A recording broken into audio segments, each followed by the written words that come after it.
That's the first thing I remember about the day everything changed. The sound of my own heels on the marble floor of that courtroom. Not the gasps, not my mother's voice saying my name like it was a question. Just the sound of my own footsteps, steady and even, the way they taught us to walk when we wear the uniform. I had practiced being invisible for 7 years. I got good at it. Growing up, I was the quiet one. My older brother Connor was the one who filled a room. Loud laugh, easy smile, the kind of person who could walk into a party and leave with 3 new best friends and someone's phone number written on a napkin. My parents adored him the way some parents adore a first draft that turned out perfect. They didn't dislike me. I want to be fair about that. They just never quite figured out what to do with a daughter who read technical manuals for fun and wanted to join the Coast Guard instead of going to the University of Tennessee like everyone else in our family had done for 3 generations. I was 22 when I told them. We were at the kitchen table. My mother had made pot roast, which she only did when she was feeling sentimental or nervous.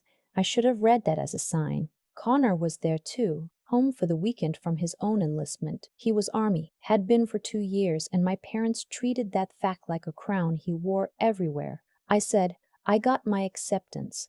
Officer Candidate School, Coast Guard. I report in 8 weeks. My father put down his fork. My mother looked at Connor. Connor said the Coast Guard?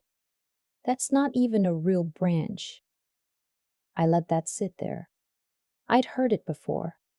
The jokes, the diminishments, the way people said coastie like it was an insult. I didn't rise to it.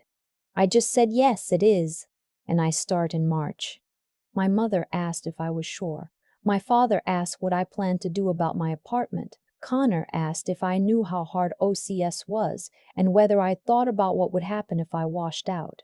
He said it the way older siblings say things, not cruel exactly, but precise, like he knew exactly where to press.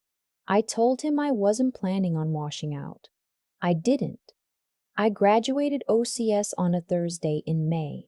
The ceremony was at the training center, and the weather was perfect, that specific kind of New England spring morning that makes you think everything might be okay. I had 2 tickets. My roommate from the program, Jess, brought her parents. I sat with her family at dinner afterward and laughed when her dad made the same joke twice and didn't notice. My family had not come. Connor had told them I quit 2 weeks before graduation. I didn't know that yet. I found out months later from a letter my aunt sent me, my father's sister, who lived in Knoxville and had always been a little more honest with me than anyone else in our family. She wrote it on actual stationery, the kind with little flowers printed at the top. She said she'd heard at Easter dinner that I had dropped out and come back home, and she was sorry things hadn't worked out, and she hoped I was doing well. I read that letter 3 times sitting on my bunk in the barracks. Then I called my mother. She didn't answer. I left a voicemail. I said, I don't know what you heard, but I graduated. I'm stationed in Clearwater, Florida. I'm an ensign in the United States Coast Guard. I would love to hear from you. She called back 4 days later. She said Connor had told her I'd had a breakdown during training and come home, and she had worried, but she was glad I sounded okay. I said, Mom, that isn't what happened. She said, well, honey, Connor said. I said, I know what Connor said. I said, I know what Connor said. I'm telling you what's true. There was a long pause, long enough that I thought the call had dropped. Then she said, I just don't know why he would say that if it wasn't true. I didn't have an answer for that, or I had too many answers, and none of them were ones she wanted to hear. Connor had always been her North Star, the idea that he would lie, not exaggerate, not misremember, but actually look his parents in the face and tell them his sister washed out of training when she hadn't. That was a shape she couldn't fit into the world she'd built.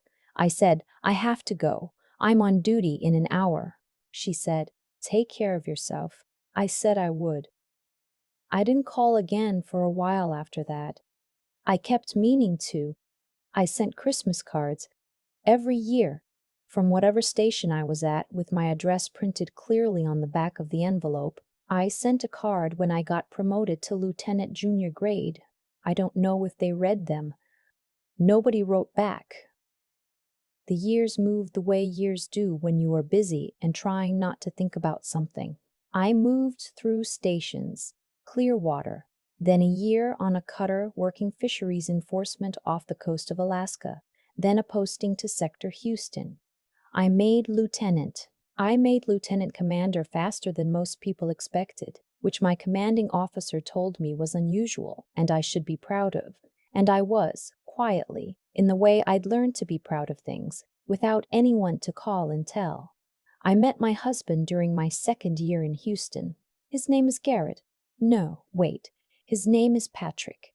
He worked in civil engineering for the city, had a dog named Biscuit who was shaped like a sausage and believed he was a large and intimidating animal. Patrick was the kind of man who listened more than he talked. He asked about my family once, early on, and I gave him the short version and he nodded and didn't push. He simply waited until I was ready to give him the longer one. We got married at a small chapel outside Galveston, 23 people at the ceremony. My aunt from Knoxville came. She cried. She told me I looked beautiful and that she was proud of me, and she was sorry about everything, and I believed her on all 3 counts. Our daughter was born the following spring. We named her Wren. I did not tell my parents about the wedding. I did not tell my parents about the wedding. I did not tell them about Wren. I had sent cards for 7 years and received silence in return, and at some point, the silence starts to mean something you can't unknow. I need to explain something because I know it's the question people ask.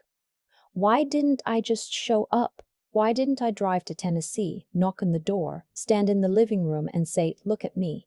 Look at what I've done. Look at the uniform. Look at the rank insignia." Now tell me Connor was telling the truth. I thought about it more than once, especially in the beginning. But there's a particular kind of pain that comes from being disbelieved by people who are supposed to know you. And the thing about that pain is that it has a twin, which is the fear of being disbelieved again, of going back and laying out all your evidence, the commission, the orders, the rank, and watching someone find a way to explain it away. Watching someone choose their version of you over the real one. I wasn't sure I could survive that twice, so I sent the cards. I kept the door open by a crack, and I built my life on the other side of it. The call came on a Tuesday afternoon. I was in my office at the sector when my JG officer knocked on my doorframe and told me there was a case being referred for formal proceedings that I needed to know about. The name on the file was my brother's. Connor had been in the Army for 9 years. He'd made staff sergeant. He was stationed at Fort Campbell, and for the past several months there had been an investigation into conduct unbecoming, specifically accusations from 2 junior enlisted soldiers that he had falsified training records and signed off on qualifications they had not completed. In exchange for undisclosed considerations, the case had enough supporting documentation that it was going to a general court-martial. I was not being called as a party to the case. I was being called because one of the JAG attorneys involved had noted my name in the file as a family member, and Coast Guard JAG and Army JAG were coordinating on some procedural matters, and my commanding officer had been informed. I would not be in the courtroom as a witness. I would be there as a representative of the Coast Guard, present as part of an inter-service legal coordination process, a formality almost. But I would be there. And my parents had been notified about the court-martial.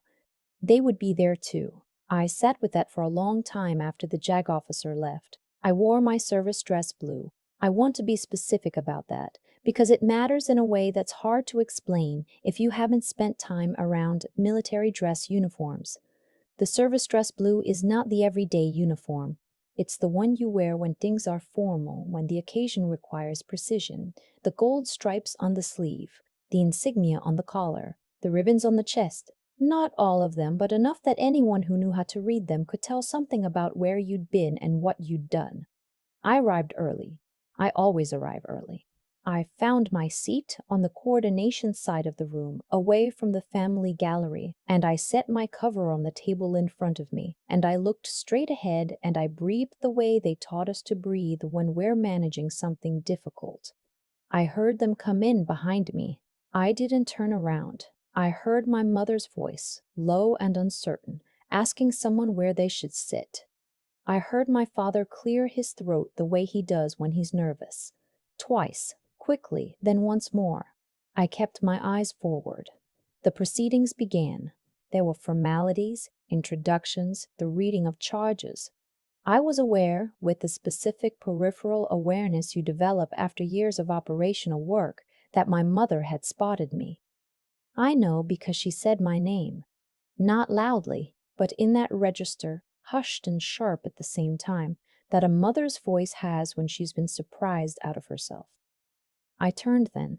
My mother was standing in the gallery, her hand on the back of a chair, looking at me the way you look at something you've convinced yourself doesn't exist. My father was beside her. He was not standing. He was gripping the chair in front of him with both hands, and his face had gone a color I didn't have a name for.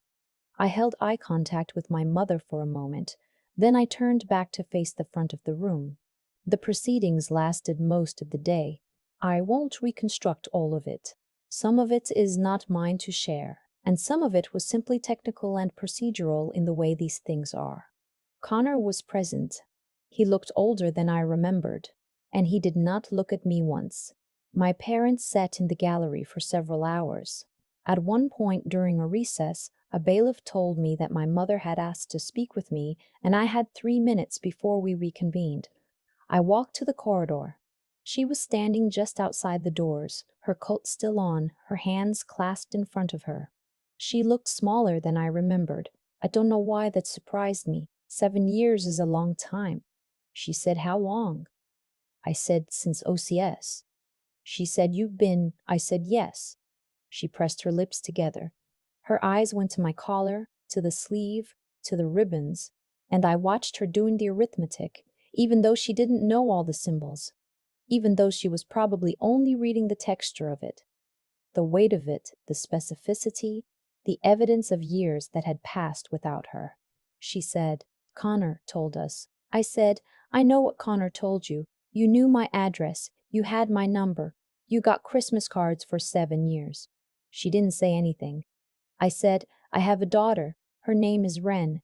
She's 14 months old, and she's never met you." My mother put her hand over her mouth. I said, "I have to go back in. We can talk after if you want to." She nodded. My father found me after the formal session ended, in the parking lot, while I was waiting for Patrick to pick me up. He walked toward me slowly, like he was approaching something he wasn't sure would hold still. He's not a man who cries. In 32 years of being his daughter, I had seen him cry once, at his own mother's funeral, and he'd excused himself to the bathroom immediately after and come back dry-eyed and composed. He was crying now. Not loudly, just standing in a parking lot outside an Army legal building, crying and not doing anything to stop it. He said, "I should have called." I said, "Yes." He said, "I didn't think. I didn't. Your brother, he." I said, "Dad." "I know," he said. "I'm sorry." I stood there and let him say it. I didn't tell him it was fine, because it wasn't fine. I didn't tell him I forgave him, because I'm not sure yet whether I do. That's the honest answer. I don't know if I forgive them yet. I know I love them in the way you love people who were woven into you before you had any choice in the matter, but love and forgiveness are not the same thing, and I have spent too many years learning to be precise to pretend otherwise. What I said was, "I know you're sorry. I believe you." That's what I had. I talked to my mother for 40 minutes in the lobby of a Cracker Barrel 2 miles from the courthouse because that was the nearest place any of us could think of, and sometimes the absurdity of the specific detail is the thing you hold on to. I showed her pictures of Wren on my phone. She cried again. She asked if Wren's eyes were going to stay that color. They were a particular pale gray-green, and I said I didn't know, we'd see. She asked if she could meet her. I told her I needed to think about it, that I would talk to Patrick, that I wasn't saying no, but I wasn't saying yes yet either. She said she understood. I don't know if she did, but I appreciated her saying it. Connor pled guilty to one of the charges and not guilty to the second. His case is still working its way through.